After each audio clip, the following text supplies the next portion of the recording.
It's a Miata. It's a Miata. Welcome. We are continuing the build series for Project NC. I'm going to be doing some track time with this thing. So one of the areas I wanted to focus on, what's one of the things you should focus on with sustained high RPM, Quinn? NOS, obviously. Well, you got watch out for the intake manifold. So you could pass somebody. Yeah, danger. On the straight. Yes. Not just the corner. Yes, exactly. No, cooling. Cooling, yes. Cooling's very important. I kind of have a thing about my engines running cool on track. I kind of obsess over it. Some of my friends make fun of me for it that I go to the track with, but you want a cohesive cooling package and modifications that make sense to the car. Yes. Okay. And a lot of the way that the NC is designed from the factory isn't necessarily designed to withstand like the sustained high RPM of track driving. I mean, it's probably okay. It's just not ideal. Yes. Yeah. Right. So like there are some things that people will say you absolutely need, and a lot of time that's just bullshit because they want you to buy the product. But there are things that, like Matchew said, make sense to do. And then to piggyback off of that, what we're gonna install today cleans up the engine bay of the NC. So that's where it really makes sense because Matt is also trying to personalize the car for his own tastes. Yep. And I see him the way that he looks at my NB Miata in the engine bay jealous. and how clean and tidy it is. So the NC is a little bit of a cluster comparative to the NA NB. Is that a fair statement? Yeah. Oh yeah. It's more modernized and not as like aesthetically pleasing. But our good friends at Track Dog Racing make a solution for that. Yep, you talked to Dan over at Track Dog Racing, and we decided to work together, and he sent us over one of his super cool Track Dog Racing kits for the NC. It relocates things to make a little bit more sense, and that's what this video is going to be, is an install and an overview of this whole package. It's a real clever kit, so kudos to them for reorganizing the clustered NC engine bay. I love things like this because they're, aesthetically pleasing and also functional. There it is. Yes. That's what you were trying to say. That's what I want. Yes, those are the words that I couldn't find before. All right, so how about... let's take a look. We're going to take a look at the kit. All right. So if you're unfamiliar with the NC engine bay, here's a look at a really disgusting one. And one of the things and these are the things that get moved around in the Track Dog Racing Super Cool kit. This washer fluid bottle, actually a reservoir, gets actually moved back here so that you can install a battery over here, which is right behind the radiator, so clearing up some of that area. One of the things I don't understand, and we'll show you more detail, is that there's actually a lot of things blocking the radiator. The NC actually has a similar V-mount style radiator to the RX-8, and there's a lot of things behind it, not leaving enough room for the air to escape from the radiator, and that's what this whole kit focuses on, is fixing that issue. So, washer bottle reservoir is getting moved to the back, battery is getting moved further over here. The intake is going to be gone altogether. I actually have their cold air intake kit, which you have to do when you do the super cool kit, because one of the main things that gets moved is also the ECU, which is underneath the air box. It gets moved vertical, and then there's a whole plastic shield that gets removed, allowing all that air coming in the radiator to escape. I have a question. Yes. Actually, I have two questions. Yes. Well, number one, do you remember the good old days when the ECUs are just located in the passenger footwell? I do. Not in the engine bay, like easy accessible. So I still think there's some good things about having it in the engine bay. I don't think necessarily right there is the best idea. I don't mind when they're like somewhere like back here, because then like the engine harness you could typically just unplug. And so if you're pulling an engine out of a car, you could just unplug the harness right from the ECU that's right there and then pop the whole thing out. This is true. That's I think some of the benefits to having that, but I hear what you're saying though. Like I missed my 94, which had the ECU right behind the passenger seat. That was kind of nice. But, so my second question is what's going on with this battery here? Why does this look like this came from the bottom of the ocean? Well, I don't know. It looks like it's an accurate battery. It's got an accurate symbol on it. So I didn't touch that because I knew I was doing this. Were you stealing batteries out of people's cars? Yes, exactly. That's why I just picked it up off some RSX that was on the side of the road. All right, we'll just give the sneak peek here. Yeah, I ended up. I feel like I found a nice happy medium for a battery, because a lot of the lithium batteries that are super light don't quite have the cold cranking amps that I wanted, because this is a daily driver. I wanted to have a little bit more power. This Braille battery is an AGM battery, but it's 15 pounds, so it's super light. I mean, not super light, but it's pretty light compared to a stock battery. Lighter. Yes, it's lighter. It's a good mid-range, but it also has 425 cold cranking amps, so it should be enough power for you know, the amount of driving I'm going to do. For this high compression racing NC engine. It's not that high compression yet. But yeah, I feel that's a good middle ground for as far as the battery goes. But so here's everything that comes with the kit. We have brackets to relocate the windshield washer reservoir, battery brackets, which I actually chose the option to use an NA or NB Miata battery. I'm pretty sure it won't be a problem. Like, it's just going to be the battery is going to be sitting in that bracket. That's my fault. That's not Track Dog Racing's fault, because I kind of switched what I wanted to do after I ordered the whole kit. I'm sure we can make it work. I'm sure we'll be able to make it work. It comes with a bunch of battery cables to move the battery where it's supposed to go. Also a quick shut off. Quinn, you're such a millennial with your phone. Sorry. This is one of the great, like, I love when things are actually like packaged like this. They do a great job like organizing the kits and everything like that. I love this. I love these sort of like shrink wrapped, and all the everything's like individually wrapped and everything. What's this? These are new lines for the power steering, because the power steering gets relocated, so it's just different length to accommodate for that. There are very, very, very detailed instructions. Oh, that's nice, and the color too. And color photos, where you have to make slight modifications with like cutting. We'll go over the things that are worth highlighting on the install. So very, very organized and thorough, which I really like. We got a cold air intake here. Yep, which does it mounts the filter into the front bumper, which is really great. It's, like I said, it's necessary because you move the ECU from where it is under the airbox to vertically, and there's no room for the stock airbox anymore. So you have to do some sort of cold air intake. There's going to be some weight savings with all this, which is great. Yes, there is. I plan on weighing this thing after we're done. Awesome. Yep. And then we got a heat shield here for the header. Yep, heat shield for the header. They've done a lot of testing on this, and I have to look up the numbers, but they saw a drastic decrease in underhood temperatures with these installed. It just focuses the heat down lower. I mean, that's a pretty juicy heat shield. Yep. So yeah, I could see it absolutely doing stuff. But then the question comes down to how much do you want to cover that pretty header over there, you know? Well, it's function versus being racer. Exactly. It's a dilemma. But the nice thing is that like it's super easy to remove and super easy to install. Perfect. So that's where we're at. All right, so let's get going. Let's get this install. Yep.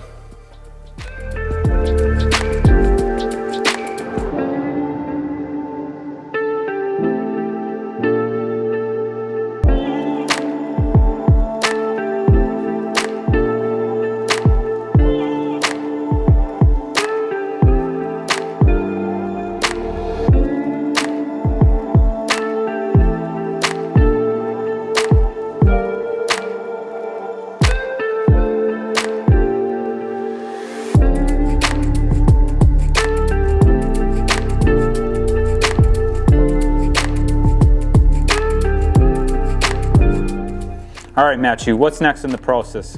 So we installed a radiator real quick. We're gonna do a whole separate video for that. I didn't want it to be like tied into this video. So we were at a point where it made sense to stop doing the track dog stuff and do the radiator just to get that done and over with.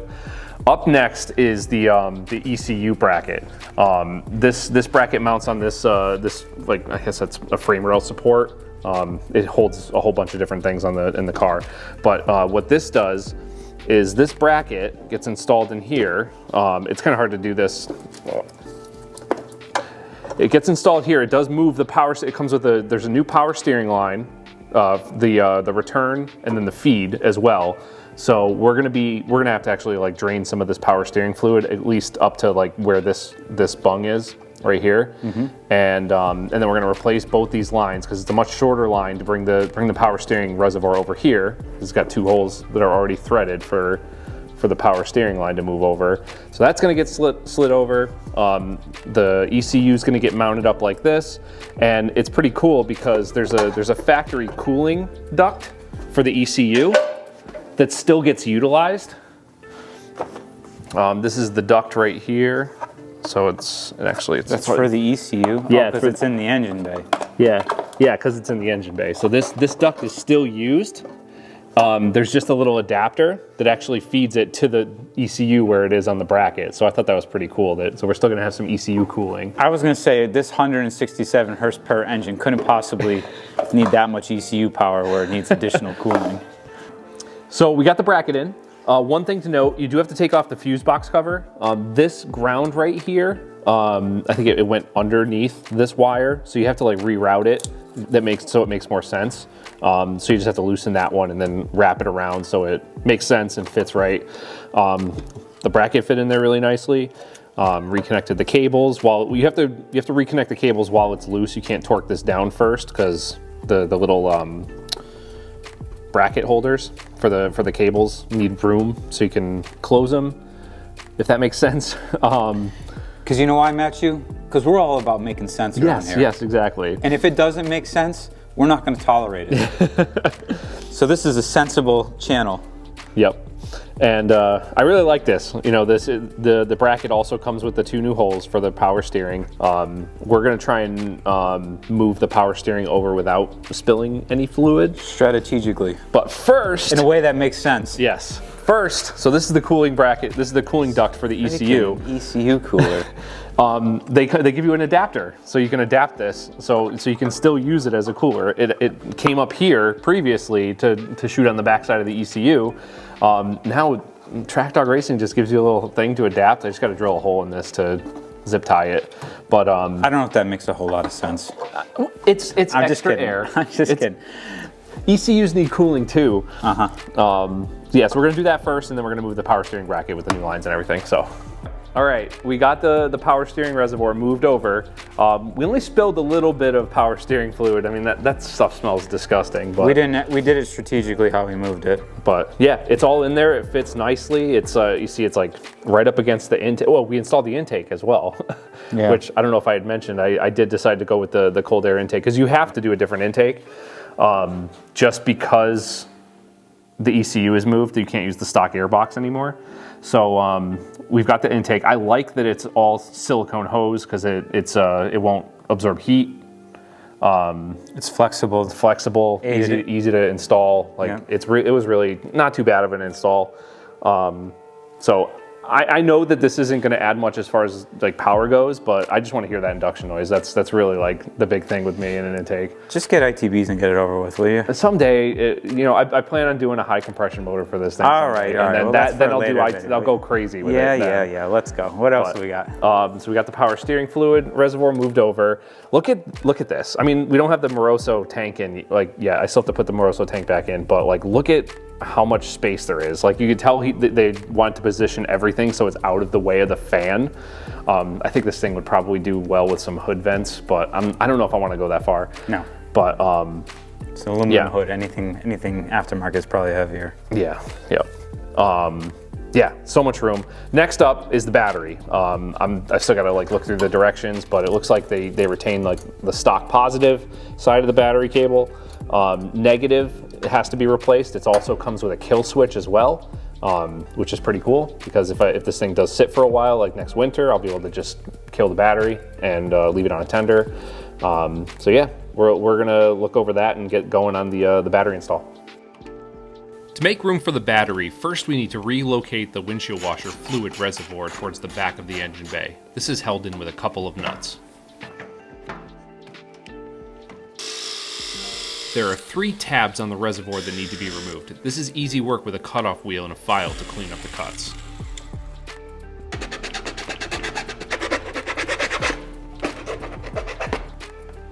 Then you need to cut the washer hose to the appropriate length.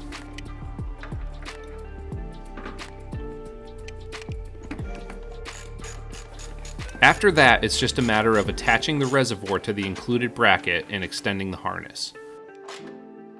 All of the wiring, shielding, and heat shrink is included in the kit.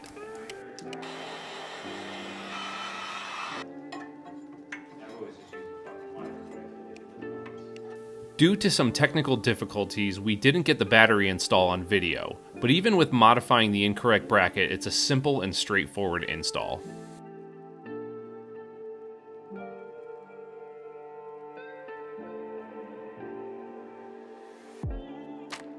The engine bay definitely looks a lot more tolerable. Yeah, it was. That was one thing that I always had a big gripe with the NC, was you pop the hood and it's just vomit. It's starting to look like it makes more sense, you know? Yes. And you get a little bit more sound from the intake too.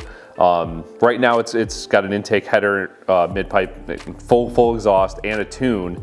It feels more powerful. We haven't done the rebuttal race yet with the with this guy.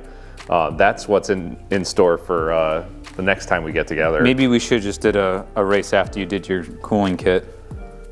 Yeah, I don't know. That wouldn't have done anything except to keep my coolant temps down. sorry. Yeah. No, Track Dog's done extensive testing with this. The under hood temps goes down significantly with this kit. I wanted to see how this header was bronzing, so I don't have the heat shield on it right now. But I am, if I ever do like track days on a hot day, I'm definitely gonna throw that heat shield on there too, just to keep like the under hood temps down. Wrap it up, B. Yes, exactly. Got to wrap it up, guys. Come on.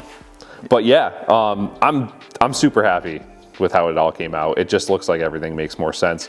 This right here, if you're looking at this and wondering why, this is because when I originally talked to Dan, I was going to do the NA/NB battery, and then I decided to change my mind and get the Braille battery. So that's why that bracket's made for the NA/NB battery. That's why it comes off a little bit. We had to modify it. We're going to modify it again. I'll probably cut this tab off and make it look nice. You know, nobody was ever even going to say anything until you just pointed that out. People notice. You can't even notice that. People notice. Leave it in the comments if you actually noticed that. Yeah, they're all going to lie and say they did. Yeah, exactly. If you say yes, I'm going to call you a liar. But yeah, I mean, working with Track Dog was super awesome. If you guys want any of their products for your NC, if you go into their website, you can type in the promo code SLIP10 and get 10% off your order. Thank you, Track Dog Racing. It was really awesome working with you. But yeah, I don't know what else do I have to say about this. Go buy some stuff from Track Dog. They're awesome. They're well known in the Miata community. Like they're good company. Yeah. Awesome. Wrap it up, B. All right. Go like and watch other videos. Comment, subscribe. Do the things that people on YouTube say to do. Help our channel. Yeah. Go to slipanglemedia.com. We're going to have a lot of the products that I'm using to modify this car on the website. We're going to keep adding those out. Keep an eye on the website. But yeah, do all the things. Do the things. All right. Done.